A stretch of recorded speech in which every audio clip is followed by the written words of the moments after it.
దేవునికి స్తోత్రము.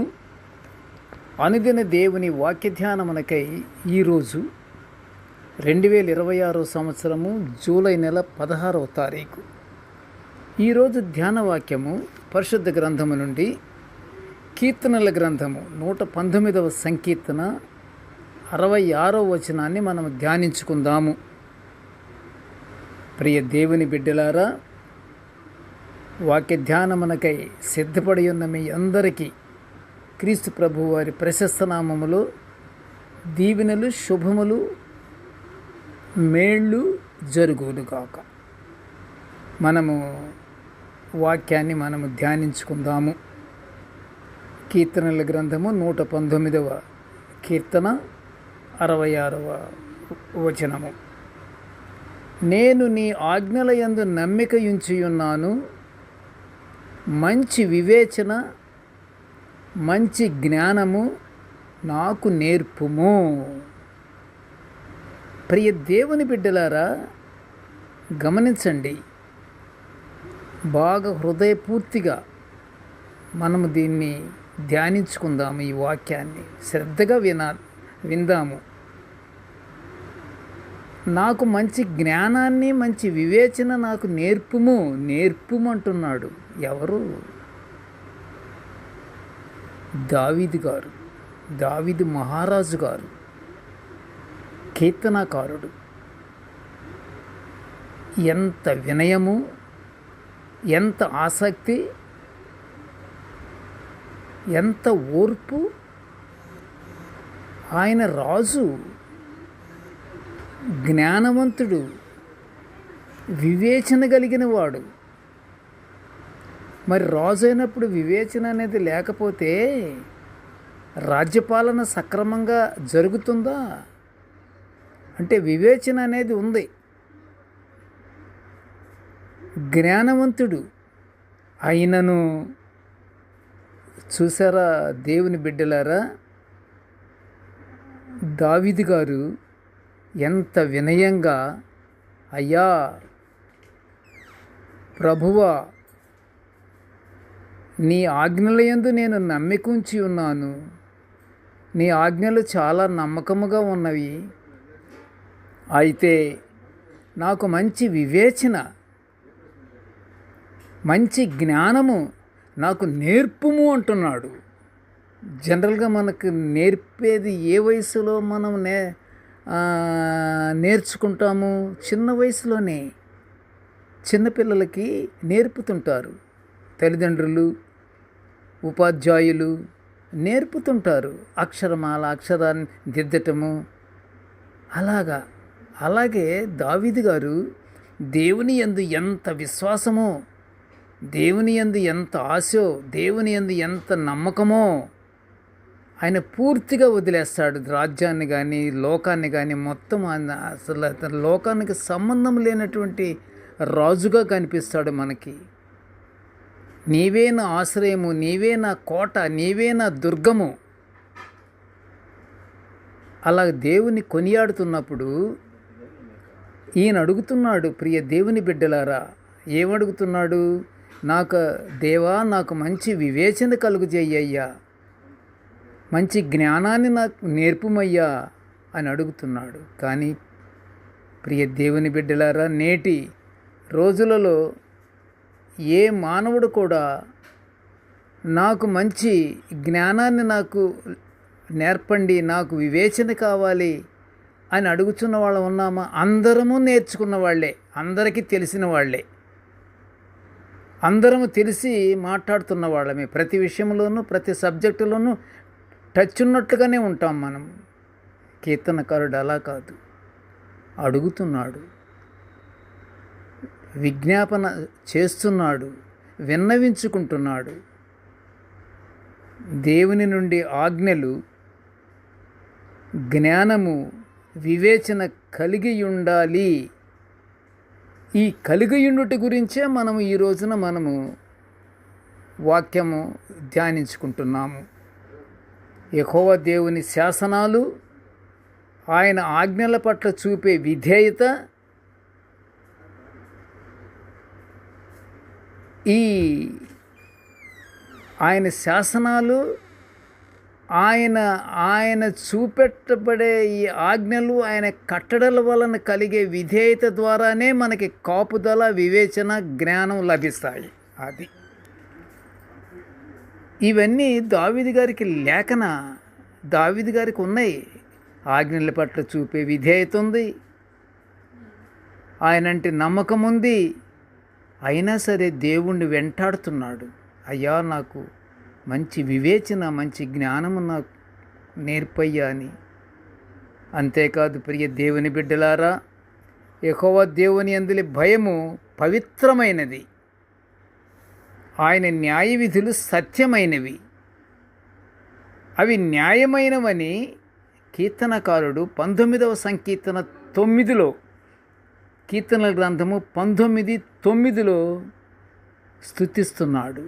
ఆయన న్యాయ విధులు సత్యమైనవి, అవి న్యాయమైనవి అని కీర్తనకారుడు స్తుతిస్తున్నాడు.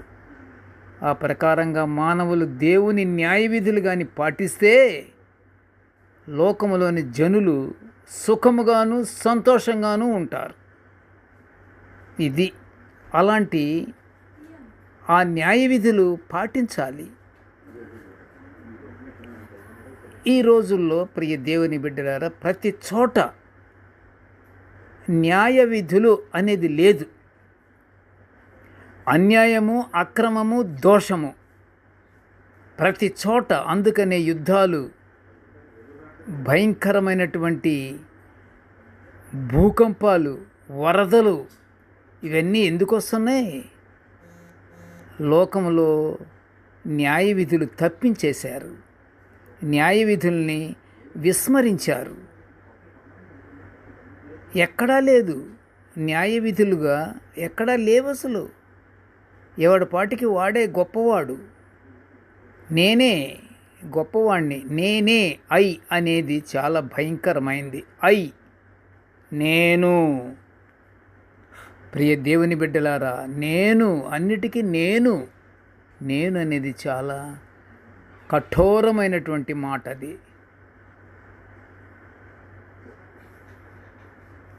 లోకములోని జనులు సుఖంగా ఉంటారు, సంతోషంగా ఉంటారు అంటున్నాడు కీర్తనకారుడు. మరియు వాటి వలన హెచ్చరికలు పొందుకొని దేవుని దృష్టిలో పవిత్రంగా మనము కనబడతాము. దేవుని యందు భయభక్తులు కలిగిన వాడు దేవుని నుండి దేవుని జ్ఞానం పొందుకుంటాడు, దేవుని నుండి వివేచన పొందుకుంటాడు. అప్పుడు నీతి న్యాయాలను, యథార్థతను, ప్రతి సన్మార్గమును తెలుసుకొనగలిగినటువంటి శక్తి, తెలుసుకొనవలసినటువంటి విధిని, తెలుసుకొనవలసినటువంటి జ్ఞానము కలిగి ఉంటాడు. ఏది సన్మార్గమో, ఏది దుర్మార్గమో అర్థమైపోతుంటుంది. ఏది యథార్థతో, ఏది యథార్థత కాదో తెలిసిపోతుంది. ఇలా ప్రవర్తిస్తే ఏమి మనకి అన్యాయం అవుతామో అనే భయం కూడా పుడుతుంది. ప్రియ దేవుని బిడ్డలారా, నీతి న్యాయాలను కానీ, యథార్థతను కానీ మనము పాటిస్తే ప్రతి మానవుడికి లోన జీవించే జీవితం మనుగడ భయము కలుగుతుంటుంది.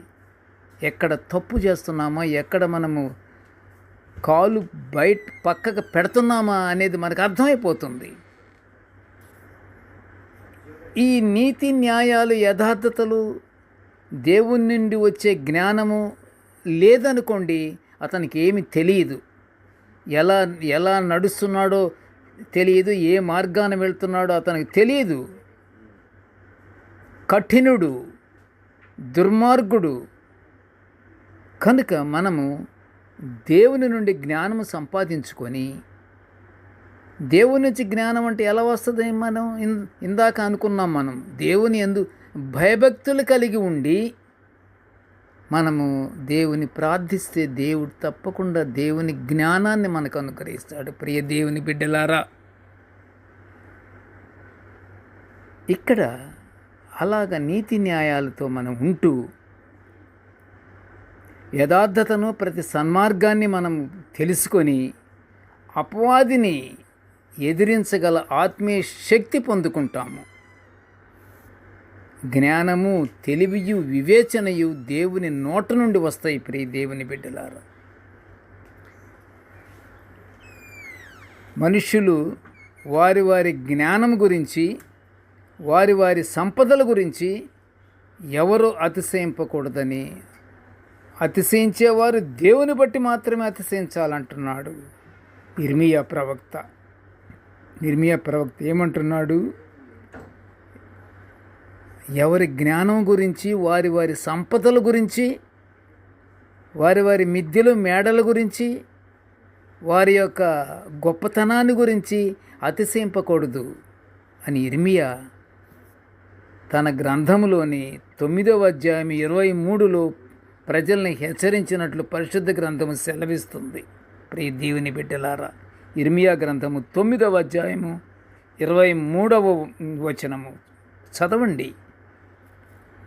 మనము అతిశయింపకూడదు. మనం అతిశయించాలంటే దేన్ని బట్టి అతిశయించాలంటే యెహోవా దేవుని బట్టి అతిశయించాలి. ఆయన మన యందు ఉన్నాడు. కాబట్టి ప్రియ దేవుని బిడ్డలారా, మనము దేవుని ఆజ్ఞలను పాటించటానికి మనకు జ్ఞానాన్ని, వివేచనాన్ని, తెలివిని మనకు అనుగ్రహించమని దేవుని యందు వినయ విధేయతలు కలిగి మనం ప్రార్థన చేసి ఆయన ఆశీర్వాదాలు పొందుకుందాము. ప్రార్థన చేసుకుందాము. కృపగల తండ్రి, జీవముగల నాయనా, నీకు స్తోత్రములు.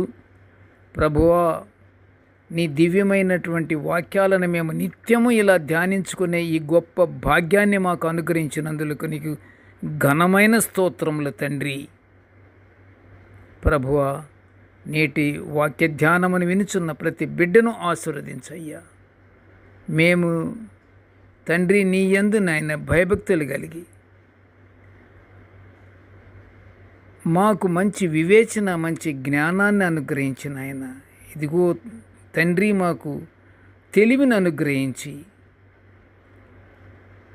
మేము నీ యందు భయభక్తులతో దేవా మేము మా జీవిత మనుగడలను నీ యందు ఆనందముగా మేము గడుపుకునే గొప్ప భాగ్యాన్ని మాకు అనుగ్రహించమని ఈ మనవులన్నీ యేసయ్య పుణ్యనామమున వినయముగా వేడుకొనుచుంటున్నాము తండ్రి. ఆమెన్. దేవుడు మనలందరినీ బహుగా దీవించుగాక. Amen, amen, amen.